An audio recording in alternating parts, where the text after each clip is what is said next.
Chapter 1: The Beginning of the Program. In the small town of Stanley, North Dakota, I was born at the crossroads of time and space. My birth wasn't an ordinary one. It coincided with an experiment being conducted nearby, an endeavor meant to push the boundaries of human understanding. Unbeknownst to the world, the experiment had an unintended consequence. It tore through the fabric of the ether, disrupting the very threads of reality. And in that moment, I was born. From the beginning, I was different. I never seemed to get sick, never felt pain like others.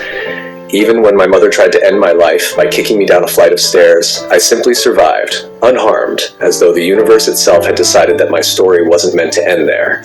It was as if something greater was at play, something unseen that guided me through the darkness of my early years. As I grew, I realized I had abilities that defied the natural order. I could call wild animals to me, not through any effort, but simply by being in their presence. We shared a connection, a bond that others couldn't comprehend. The wilderness of Montana and Wyoming became my playground, a place where I could commune with nature without fear, as if the world itself understood me in a way humans couldn't. But my life was not without struggle. I was relentlessly oppressed, bullied through grade school, junior high, and high school. Despite the threats of violence and the harsh treatment, I never had to fight back. I realized early on that the struggles I faced were no different from the struggles others experienced. People were cruel because they, too, were lost, struggling with their own pain and confusion.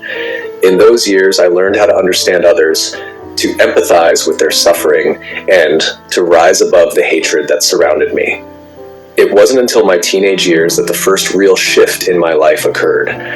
One evening, while listening to a Black Sabbath record with two close friends, I experienced something I couldn't explain. I was lifted from my body, higher and faster than I could comprehend. I felt connected to every living thing on earth, as though I were one with the very essence of life itself.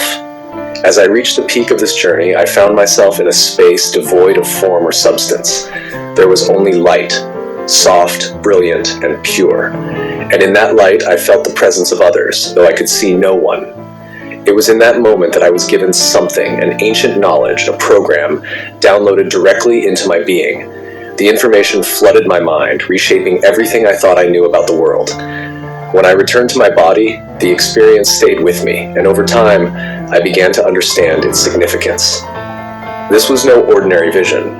This was a call, a purpose being woven into the fabric of my existence. The program was unfolding. Chapter 2: The Unseen Bonds. As the years passed and the program began to unfold, something unexpected started to happen. It wasn't just that I was experiencing strange and inexplicable events. It was that people from all walks of life, all races, seemed to feel an inexplicable pull toward me. It wasn't about anything I had done consciously. It was as if something deeper was at work, something beyond the boundaries of culture, race, or geography. People came to me, not out of curiosity, but out of a shared sense of connection, as though they recognized something in me that resonated with them on a deeper level. I'd hear stories from those who crossed my path, individuals from all over the world, from Africa, Asia, Europe, the Americas. Different languages, different beliefs, yet there was a common thread between us. They spoke of feeling a deep sense of love and respect when they encountered me, as if some invisible force had drawn them in. It was as if I had become a symbol, a beacon for something greater that transcended our differences, and the more I embraced it, the stronger the connection grew. In the quiet moments, I realized that this wasn't just a random occurrence. This was part of the program. The experiment in North Dakota, the download I had received, wasn't just for me. It was part of a much larger design. The world was waking up, and my role in it was to be a bridge, a connector between all these different lives. There was no longer a sense of division, race, religion, nationality. It all seemed to fade away when people looked into my eyes, when they felt the presence that surrounded me. And in those moments, I felt the weight of the program's purpose, to unite humanity, to break down the barriers that had divided us for so long. It was clear now that this wasn't just about one person or one race. It was about everyone. The program had not only shaped me, but it was now shaping the world, one connection at a time. Chapter 3: The Gift of the Legion. As I continued to walk this path, I began to feel something deeper, something far beyond the physical world. It was as if the very fabric of the universe was woven with threads of energy that connected all things. And it was then that I understood there were those who walked above us, beings who existed in a higher realm beyond our understanding. These beings, they saw what was unfolding. They recognized the program's design, and they saw the role I was meant to play. They understood that humanity was ready for something greater, a shift that could break the chains of division and bring about a new age of unity. And so they sent their gift. One day, as I stood alone in the quiet of the night, a presence filled the air around me. It was as though the very atmosphere shimmered with energy. In that moment, I felt a deep and unspoken connection to these beings. Their voices, like whispers carried on the wind, filled my mind with a clarity I had never known. They spoke of their plan and how it had been unfolding long before my birth. And then they gave me a gift, a legion of angels. These were not the traditional celestial beings depicted in ancient texts.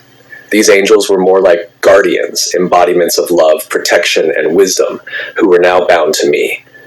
They were to guide me, to shield me, and to help me fulfill the mission I had unknowingly accepted all those years ago. With this legion by my side, I felt invincible, not in the sense of physical strength, but in the sense of purpose.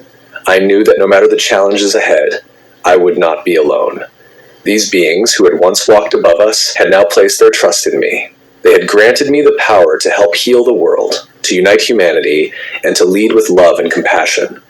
And so the program continued to unfold, the connections growing stronger, the barriers between people slowly breaking down. The angels became my companions, and through their presence, I began to see the world in a new light. Every step I took, every person I met, was part of the grand design. Each encounter a thread woven into the fabric of something much larger than myself.